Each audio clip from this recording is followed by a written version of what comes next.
Voy a hablar un poquitito, a compartirles algo de este problema que estamos trabajando, que es un equipo muy grande, relativamente grande, ¿sí? En el cual tenemos trabajando en esto gente muy seria. Es un trabajo muy serio y muy delicado. Tenemos trabajando en el equipo 4 personas con nivel doctoral, los demás son con nivel de maestría, ¿sí? Y algunos profesores profesionales que tienen experiencia internacional en el campo de la divulgación del trabajo que estamos haciendo. ¿Sí? Voy a hablar un poquito, sí,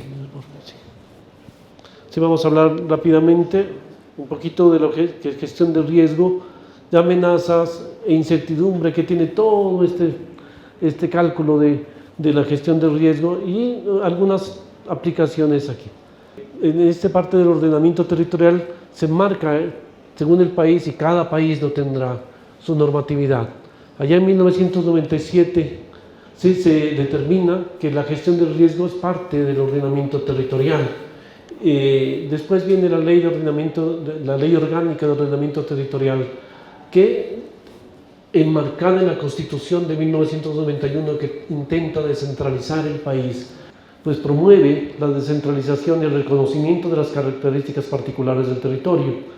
En el año 2012 aparece algo muy importante que también se enmarca dentro de la descentralización que establece la Constitución del territorio colombiano, que es la Ley 1523, en los cuales da unos lineamientos y se enfatizan en la autonomía municipal para determinar sus planes de gestión de riesgo. Entonces, aquí en Colombia, creo que en el Ecuador también, los municipios son autónomos para hacer su gestión de riesgo.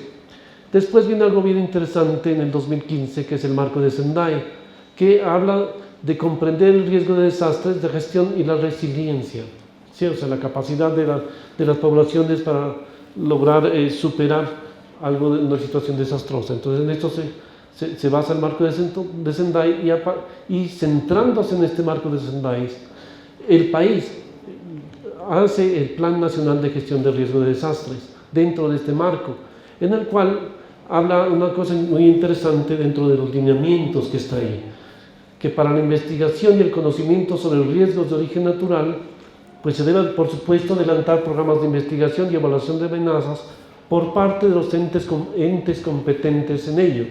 Está el Servicio Geológico, el IDEAM y, por supuesto, las universidades, que son las encargadas de actualizar el conocimiento y, por supuesto, tienen que estar involucradas en el cálculo y investigación de las amenazas naturales. Respecto al ordenamiento territorial, dentro de todo esto también está el decreto 1077, ¿sí?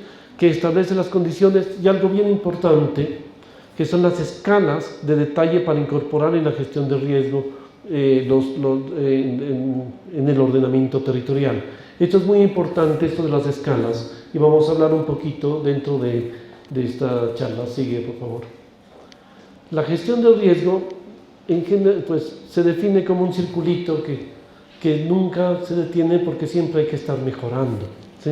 Entonces, primero, que puede ser primero cualquier parte de aquí, hay que identificar el riesgo, cuantificarlo, ¿sí? Hacer un análisis cuantitativo, cualitativo, primero cualificarlo, después cuantificarlo, y una vez se haga esto, hacer el plan, ¿sí? De gestión, para luego monitorear cómo nos está resultando este plan, lo cual nos lleva a una nueva identificación del riesgo, y seguimos así. La Ley 1523 define la gestión del riesgo como un proceso social de planeación, ejecución y seguimiento de las políticas y acciones permanentes para el conocimiento del riesgo. Y hay algo importante que define muy bien cómo se hace el análisis, y define el análisis y la evaluación del riesgo. Y quiero hacer algo bien importante que hay aquí: es la consideración de las causas y fuentes del riesgo, sus consecuencias y la probabilidad de que dichas consecuencias puedan ocurrir. En esta charla voy a enfocarme en esta parte de la probabilidad, para que entendamos por qué la Ley 1523 contempla la necesidad de incluir la probabilidad de las consecuencias que puedan ocurrir, ¿sí? Y cómo nosotros, como científicos, y la gente puede entender esta parte de probabilidad, y cómo podemos llegar a incluir en el ordenamiento territorial estos conceptos de probabilidad que obliga la ley. Sigue, por favor. Riesgo. Y ahí quería hablarte, Jean-Claude. El riesgo en el país se define en esta ley que nos enmarca, que es la 1523. No hay una definición exacta de riesgo. Se insinúa nada más como una relación entre amenaza y vulnerabilidad.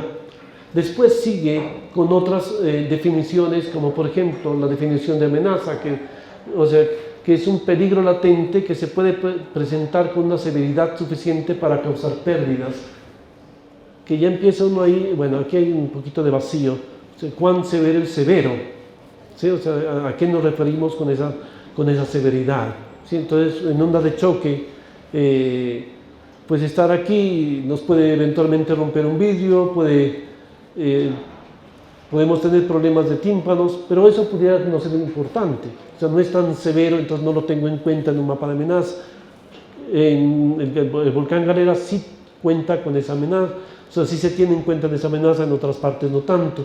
Pero si estamos muy, muy cerca del volcán, su severidad pudiera ser muy grave. Entonces aquí pudiera haber una pequeña falencia. Y la exposición, ¿sí? Y aquí hay algo un poquito diferente con los avances que tiene el doctor Jean-Claude Torret, que nos va a hablar ahora. Si la exposición simplemente se define como la presencia de personas que por su localización pudieran ser afectados.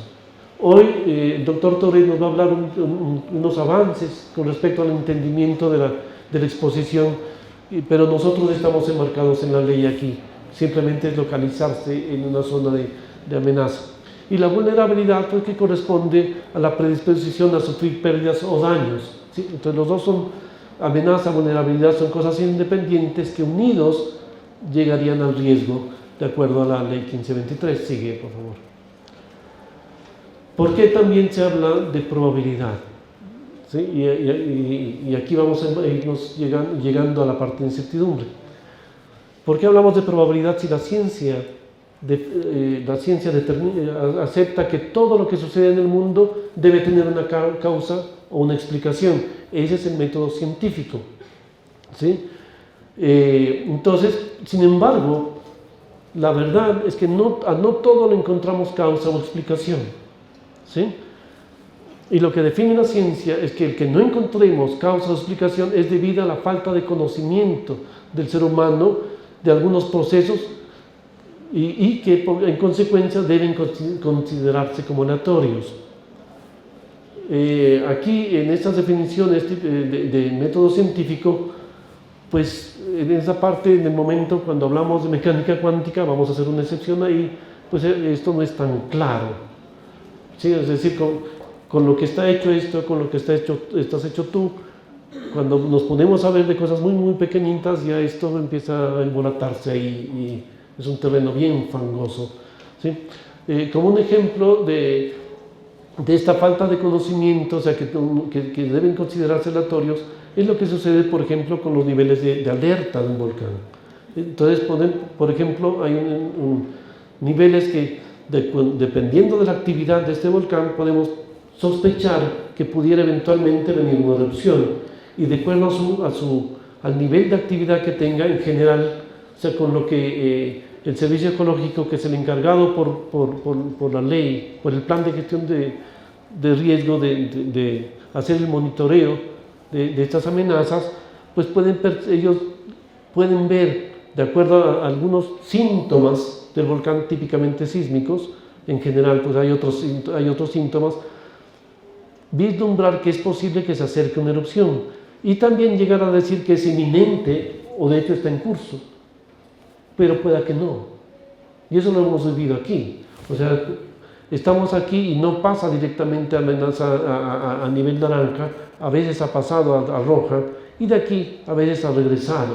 ¿Sí? Entonces, porque eso es muy, muy difícil, esos procesos poder predecir, es como el tiempo también. ¿Sí? Entonces, pues lo que la ciencia dice que hay una falta de conocimiento, ¿no? Pero sin meternos a nivel cuántico, como les digo. Entonces, sigamos, por favor. ¿Qué es la incertidumbre?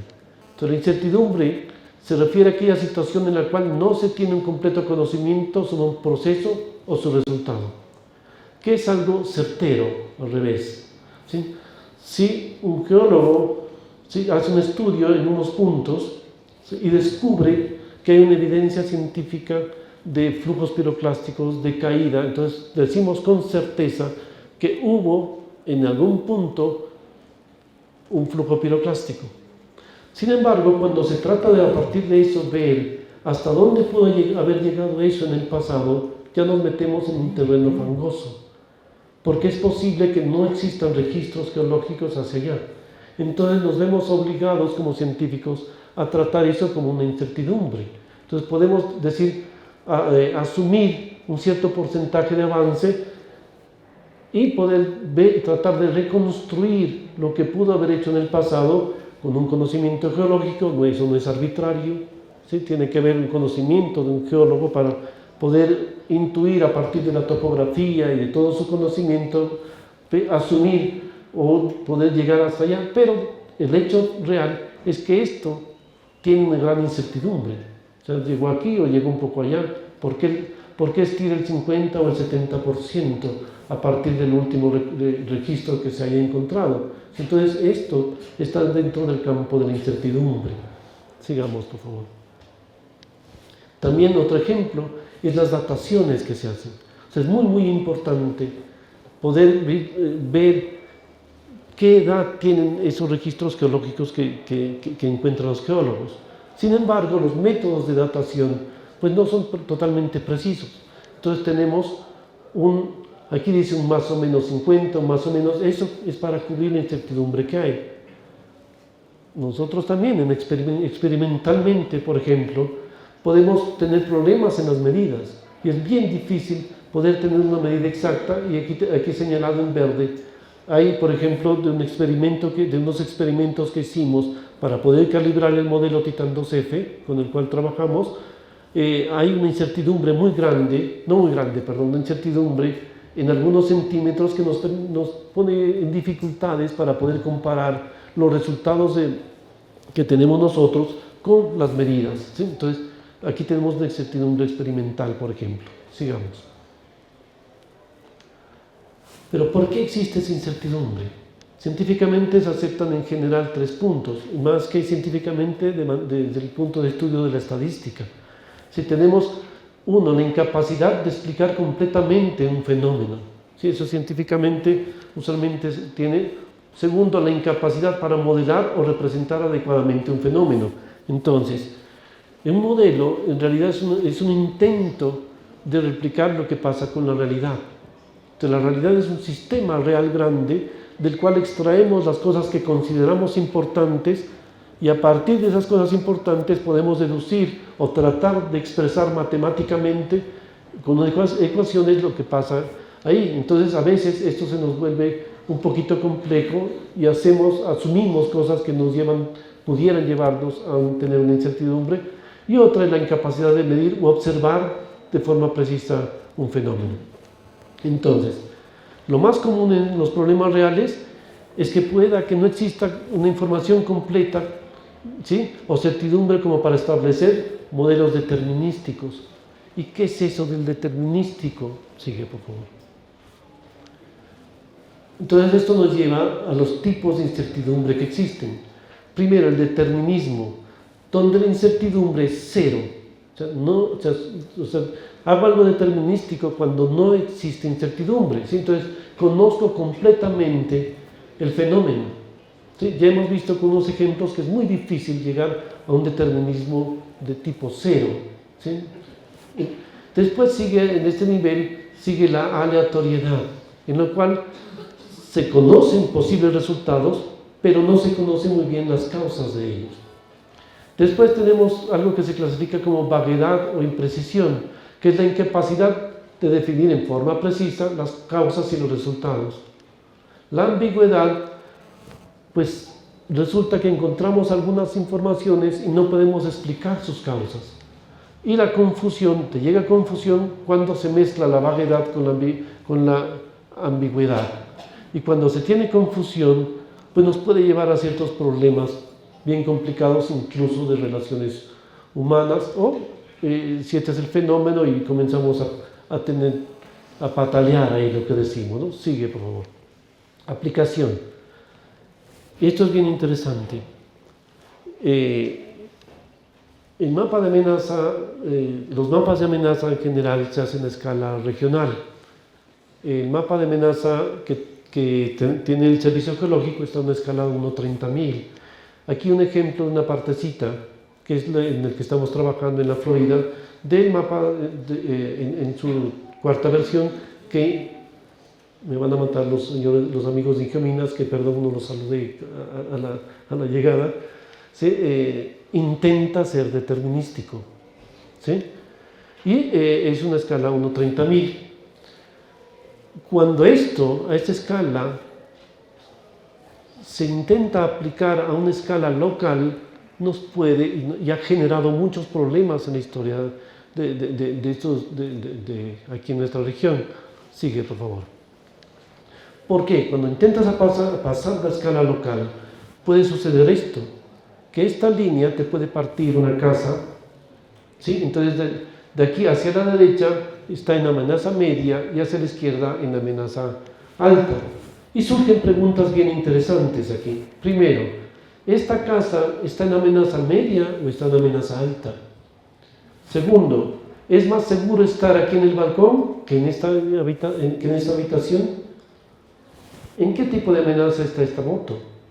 ¿Sí? Entonces, las preguntas 1 y 3 corresponden a una incertidumbre tipo confusión, o sea, hay ambigüedad, ¿sí? Y la segunda, hay vaguedad, ¿sí? O sea, es más seguro estar aquí que acá. Entonces, eso es cuando estamos metiendo en una escala local algo que está hecho a una escala regional. De hecho, cuando teníamos serios problemas, cuando los tomadores de decisiones decidieron aplicar un mapa de amenaza regional a una escala local, surgió un problema bien interesante, que cuando se intentó ayudar a la gente que estaba en amenaza alta comprándole sus terrenos, al inicio, pues bien, o sea, se tomó a rajatabla esto, y en esta casa tocaba comprar solo la mitad. Y había una interpretación pues natural en la gente, o sea, ¿estoy seguro aquí? ¿Estoy seguro en esta habitación o no? Y lógicamente ven eso como una contradicción grandísima y comenzó a generar problemas, ¿sí? Recuerdo en muchas reuniones que tuvimos por allá en el 2012, 2011, ¿sí? Entonces entró este tipo de discusiones y el Servicio Geológico, en ese tiempo era la tercera versión del mapa de amenazas, aclaraba muy bien, ¿sí? Pongo entre comillas, pero no exactamente son las palabras que se decían. La amenaza no está hecha a escala local. Esta línea solo significa que a medida que te acercas a ella, te expones más al peligro, ¿sí? Entonces y eso claramente es cierto. Pero ¿cómo podemos hacer nosotros si vamos a hacer un esquema de ordenamiento territorial que necesita una escala local? ¿Sí? Entonces, ¿qué podemos hacer ante eso? Sigue, por favor.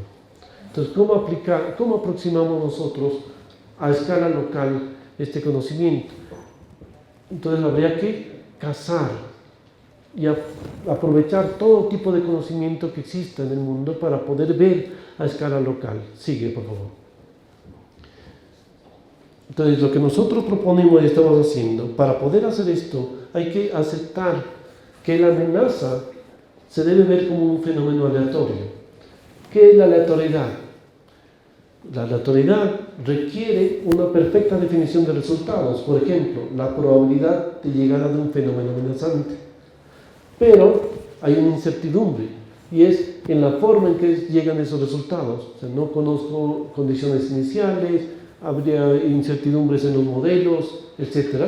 ¿Sí? Entonces se refiere a que no se conoce la causa, magnitud del fenómeno, o que este es impredecible. Eso se refiere a la aleatoriedad.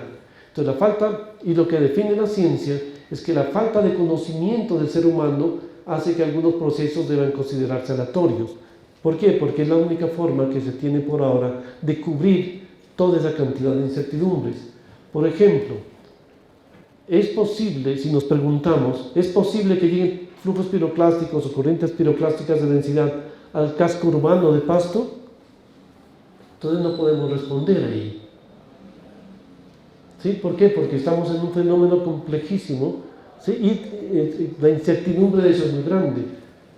Lo que creemos en el grupo de investigación y aquí en la universidad es que no hace falta esperar 10.000 años para poder ver si eso puede pasar.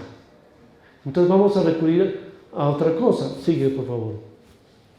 Y es cazar el conocimiento de la geología, todo ese historial que tiene la geología y todo lo que nos ha permitido entender hasta aquí, ¿sí?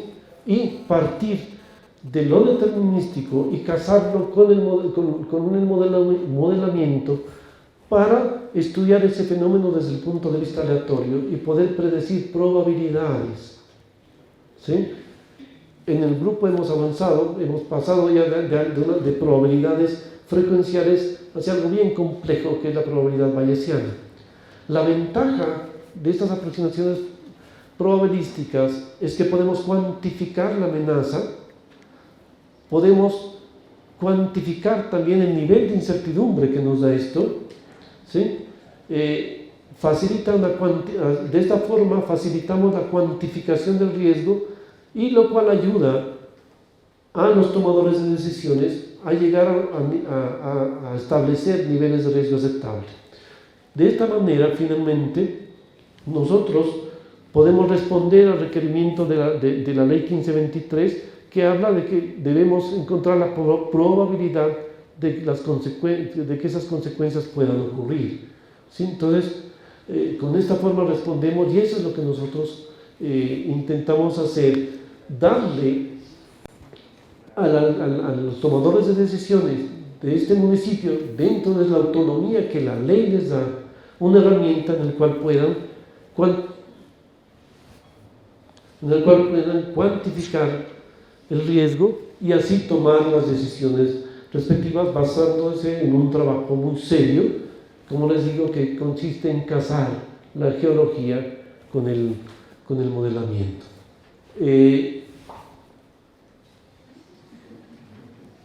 Me está saboteando ahí pero también hay que aprender de otras cosas.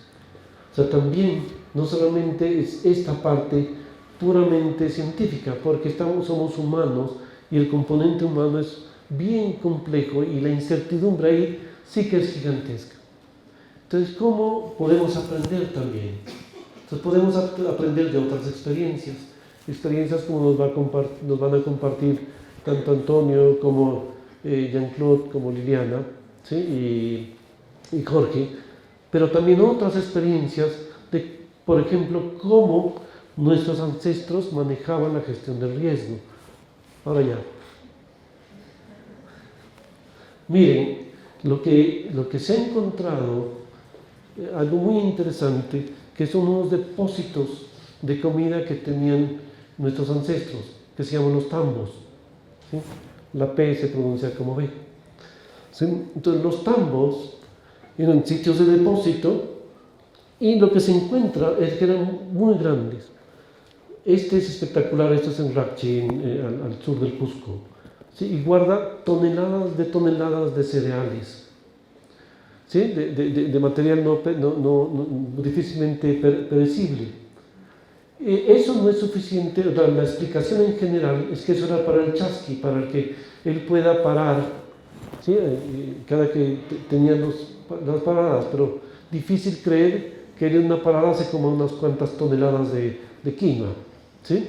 Entonces tiene que ser algo más, ¿sí? Y lo que se ha encontrado, y eso lo puedo referenciar, en la urgencia no alcancé a hacer la referencia, es que son puntos donde se depositan comida. Esto se coloca en sitios donde el aire puede secar y se evita que es una especie de nevera natural, ¿sí? Se evita el daño.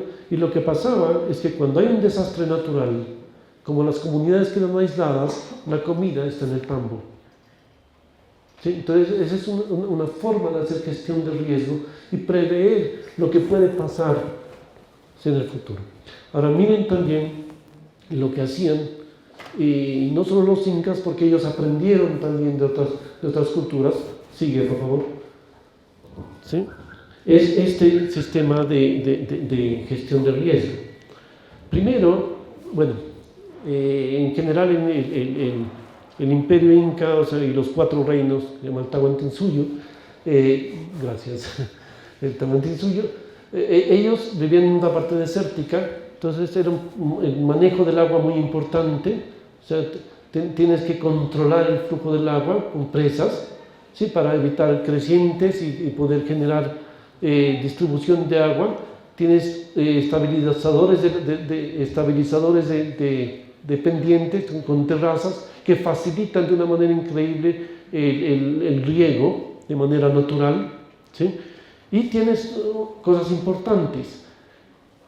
La chagra, por supuesto, aquí que hace que todo sea orgánico y que de manera comunitaria se pueda sembrar y no repetir el sembrado en el mismo lugar siempre, ¿sí? Y algo que se notó muy importante, nuestros ancestros no se les ocurría irse a vivir al lado del río, ellos siempre se iban a vivir arribita. El bajar a vivir al lado del río lo impuso el invasor, ¿sí? Entonces aquí viene el problema. Sin embargo, a pesar de que esto tiene una gran amenaza, miren que hay una amenaza, se permite colocar y hacer la economía aquí al lado del río, por supuesto. Eso es aceptar un nivel de riesgo, ¿sí? Ahora miren, este riesgo aceptable hay que manejarlo con cuidado, porque cuando digo, lo restringo mucho, digo, no corro riesgo alguno, pues no siembro nada aquí. Y como esto es un desierto, pues tiro a la gente a otro riesgo peor, y es la muerte de hambre, ¿sí? Entonces hay que valorar y evaluar. O sea, el negarse a aceptar riesgos es peligroso, porque puedes obligar a aceptar otro riesgo peor, ¿sí? Entonces, eso con respecto a la parte de ancestralidad, ya voy a terminar, sigue. ¿Sí? Nosotros aquí, y le digo a la gente que tengamos confianza con lo que estamos haciendo. Nosotros convivimos con la naturaleza, pero la gente que tenemos mucha relación con ellos, la gente que trabaja, que vive aquí alrededor del volcán Galeras, ¿sí? Ellos conocen el riesgo. Miren la ancestralidad que les estoy mostrando, ¿sí? Ellos conocen lo que el Apu del Galeras puede hacer. El Apu tiene varios nombres en quichua: Puchay, Supay, Salamanca, Papayoc, Sayayoc. Ahí en sus agenditas hay una leyenda muy bonita del Supay. Y del Supay, quien habita en las profundidades de los volcanes, puede ser tanto dañino como bueno. Una dualidad que el invasor nunca entendió y lo pone como diablo, ¿sí? Porque, o sea, nuestra dificultad de entender otros, pues lo tratamos de encasillar a lo que nosotros entendemos. Pero la comunidad aquí sabe muy bien que el Supay, cuando saca su temible brazo, puede acabar con cualquiera, ¿sí? Entonces, eso lo sabemos todos y trabajamos con eso, con ellos. Sigue, por favor. Y prácticamente para finalizar, estas palabritas de Enrique Pichón: en tiempos de incertidumbre y desesperanza es imprescindible gestar proyectos colectivos desde donde planificar la esperanza unos junto a otros. ¿Sí? Sí, por favor. Y Yupaychani, desde Quichua, gracias a todos.